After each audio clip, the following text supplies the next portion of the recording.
Well, thank you very much, Andrew.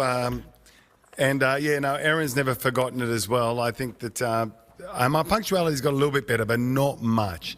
But a little bit better. But the worst thing about that orange tie-dye jacket is I actually really loved it. And I took great offence when someone said if they could borrow it for a dress-up party, and I said it's not dress-up, it's real clothes. And I don't know where that jacket is now, but I do love it. I want to thank you so much, Andrew. And I joined, Scott. I think you're an outstanding MC. Really do your research. And thanks to Uncle Len. And I too want to acknowledge that we're on Kamilaroi country. And I do want to say, Kevin, I've come here and I'm paying homage to you. And I've come to your town, and I've even dressed in the same outfit as you, just so that we can fit in. So you've got to come to Bankstown and dress in a hoodie and some tracksuit pants, and we'll take a photo together.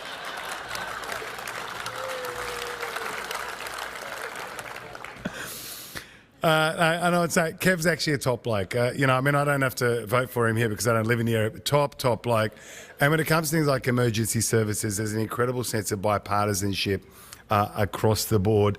He's a decent man. I've been in Parliament for about 10 years and we've always got on really well, Kevin. It's lovely to be in your neighbourhood again. Although I've got to tell you, I bought an apple turnover this morning. It might need a bit of heating up. I think I'll let you know later and have a chat with the guys at the shop. To Scott and to the team, Steve, Sharon, obviously Greg, thank you so much for putting this on, and all of the volunteers and helpers at the RFSA. Commissioner Rogers, and I'll have a bit more to say specifically about you.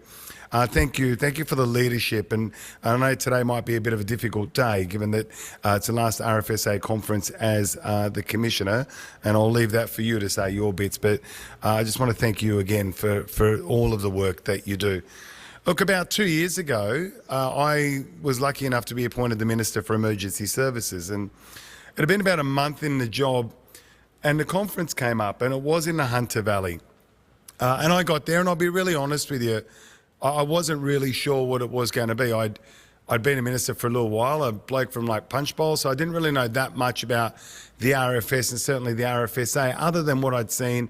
They'd done all the work, obviously the incredible heroics and what had happened over the awful summers of 19 and 20. And I read a speech, and I spoke a bit from my heart, as I often do, but I could have talked about the things that I thought I knew. And I was reflecting on that this morning, and my apologies to James, who's written the most outstanding speech that I probably won't even read today, but thanks, James. We'll save that for next time. I just wanted to reflect on the difference between then and now. And there's this Arab proverb, and it says, ask somebody who's tried it rather than the student. In other words, ask somebody who's been there rather than somebody who's studied, because their experiences will tell you. And over the past 2 years, the experiences that I've had with you and with your members have actually shaped even more now authority in the way that I speak. Because I've stood on the fire grounds with the Commissioner, with the Deputy Commissioners, and acknowledge the Deputy Commissioners here, with the volunteers. We've been at funerals together. We've visited families together. We've been at celebrations together, and we've visited all sorts of different units around the place, in different brigades. And there's one thing that rings true above all of that, and it's just simply that the people who make up the RFS are good people. They're people who believe, and as I say often, they believe in something bigger than themselves. They believe in a sense of giving back. They believe in a sense of purpose. They believe that there is a good deed that they can do to help others. And it's not easy. They've got to leave their families. They've got to leave their work. They've got to leave whatever it is. They've got to put their life on hold to help somebody else. And Kevin said it before. People are running away from things, and the RFS is running in. And that speaks volumes about the type of people that you are. It's an institution. Over 100 years of doing the same thing, it's trusted, it's respected.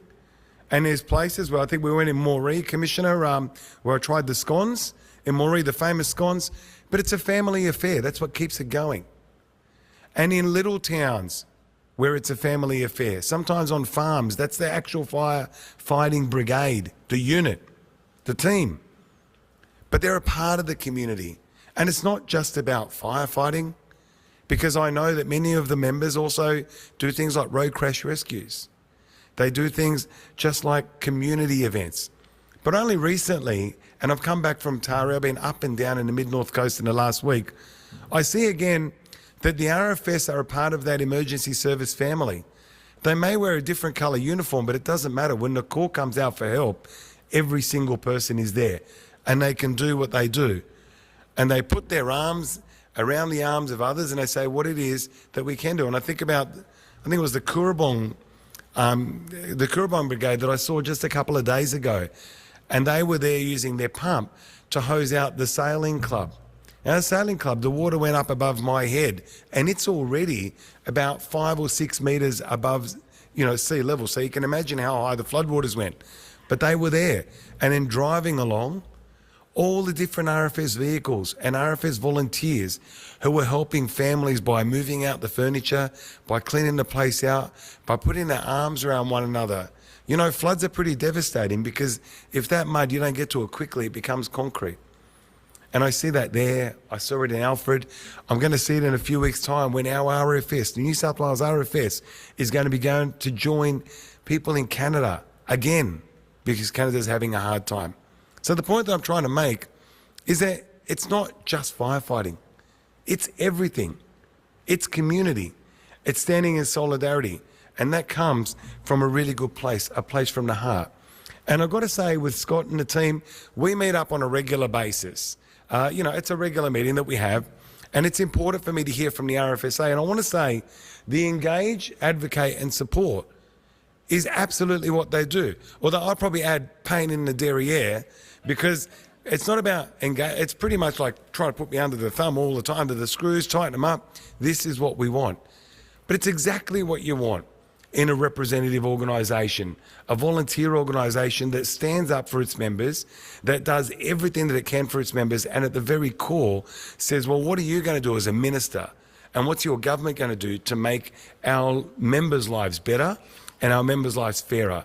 And I think in that sense, can we just give a round of applause to the RFSA, please, because I think they don't get acknowledged enough for the work that you all do.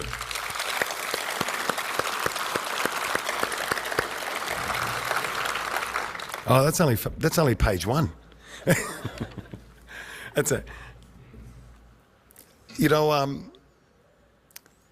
There's a number of different things that I can talk about, and there's much better speakers who will speak. But the thing I want to convey to you is, as a minister, not only am I incredibly proud, but it's like a bit of a mission of mine to do the very best that I can. And it could be a funny thing where people go, hang on a second, what's a bloke from Punchbowl know about rural fire service? And it's true.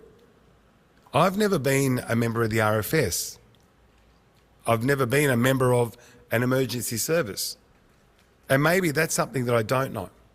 But I tell you what I do know. I know people. And I know the types of people that make up an organisation. I know the types of reasons people to join up. I know what it is to be a part of a community. I know the strength of a sense of community, that sense of a part of belonging, that sense of feeling like you want to do something good. And that is why I will continually work not only to get around to every single brigade that I possibly can in every unit, but also to make sure that I can do everything I can to support the Commissioner and to support the team who say this is what we need to do. Because I've got to say, there's lots of plaudits, thank you, it's great. You don't do it for that. But we also need to, as government, make sure that we don't forget that we don't forget that people are sacrificing and putting themselves in danger to help others is something that we can't take for granted, that we won't take for granted, and that we need to constantly make sure that we support. And to that end, about 3 years ago, I remember Scott, and I didn't really know him. I got to know him pretty well, and he kept on saying about this thing called, whole person impairment, and I wasn't really sure what he was talking about. So then I had to look into it. And he said, we need to fix this. We need to fix it. Anyhow, in the end, we learned a bit more about it. And then my colleague, Sophie Kotsis, who was then the Shadow Minister for Industrial Relations and Work Health and Safety, and she's now the Minister, and I both signed a letter to say that we would commit to fix this wrong, that we would make sure that whole person impairment also covered volunteers, because some changes were made when it came to workers' compensation that excluded volunteers from that whole person impairment. And I know that hearing different stories of different people, and some will be watching, and one in particular, if he's watching, Bruce, g'day mate, I don't forget that conversation we had, and I don't forget the phone calls that we've had, and I don't forget the promise that I made to you. and I made to everybody because you represent somebody who is suffered as a result of doing work for volunteering for the RFS for the community. So it doesn't come without personal cost. And to give you an example, the current scheme, RFS volunteers suffering a total physical impairment are only eligible for a maximum lump sum payment of $220,000. But you compare that to others who have got a maximum payment of $740,000. In other words, what that means is that when it comes to whole person impairment, the volunteers in the RFS were getting $500,000 less. And today I'm really, really pleased and I'm proud to announce that we are fixing that we are making the change. There's going to be a whole person impairment covered for members of the RFS, and we're working with iCare and the RFS to make that happen as soon as possible. It was a promise that I made, and it's a promise that we've kept, and we're going to be able to do that. And it's all work to the advocacy, and thank you very much to the RFSA for the work that you've done.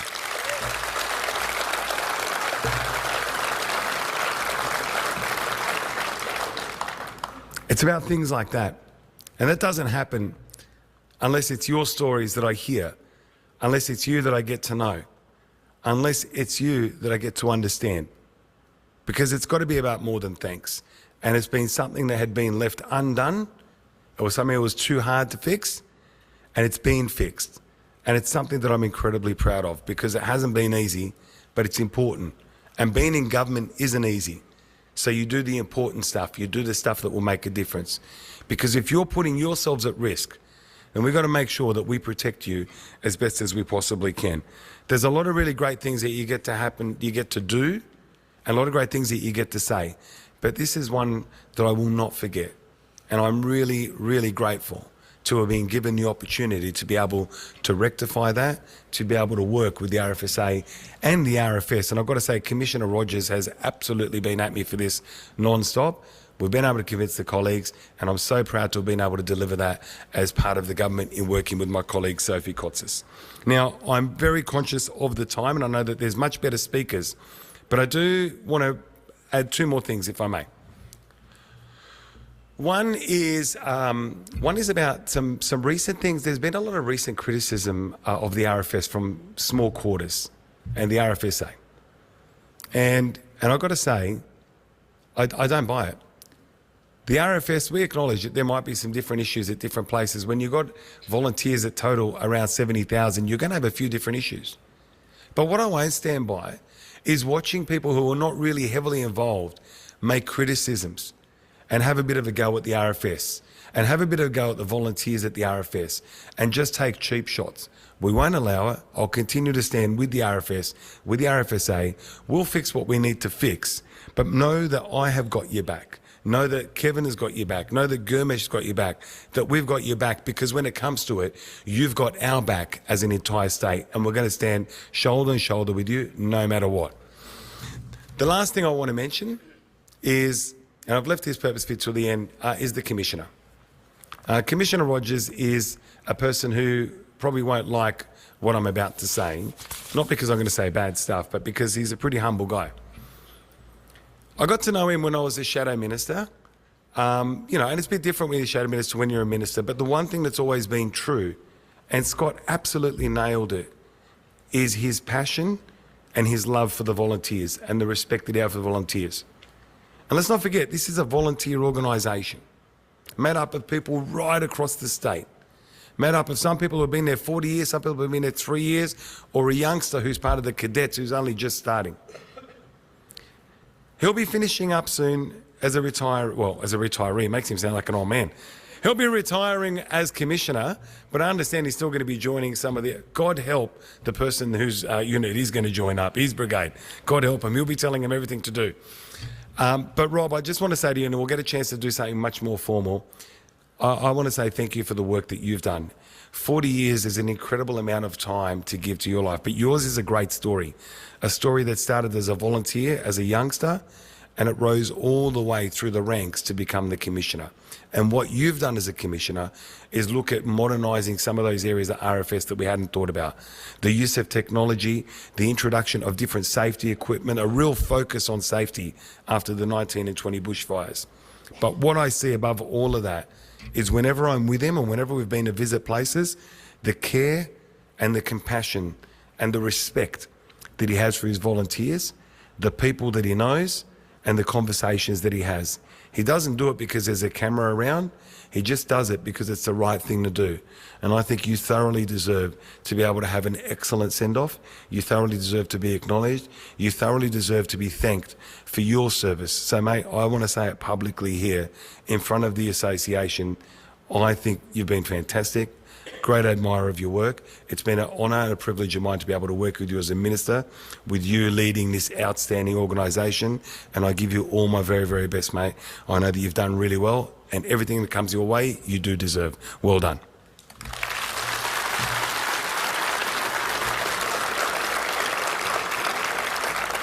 And with that, ladies and gentlemen, I knew that I came to Tamworth. I've dressed up like Tamworth. I've brought my guitar. I've taken a photo with the Slim Dusty, but it just doesn't quite work out. This is really, really important work. I thank again the RFSA for being here. I thank all of the leadership and all of the people in the RFS, the organisation itself, commissioner, deputy commissioners, assistant commissioners, right down to the people who might maybe take a phone call. You know, it's said often that heroes are really easily defined, but you're everyday heroes. And everyday heroes are a bit more special because they don't want to be acknowledged as heroes. They just do it because they believe in they do it. And when I say to you, I am so humbled and I'm so incredibly admirable of the work that you do, understand that.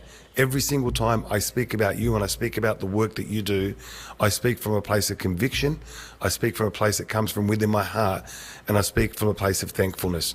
So thank you for being part of this incredible family. Thank you for being here this weekend, and thank you for constantly doing the things that need to be done to make sure that our communities are safer in the best of times. Take care and look after yourselves. Thanks, everyone.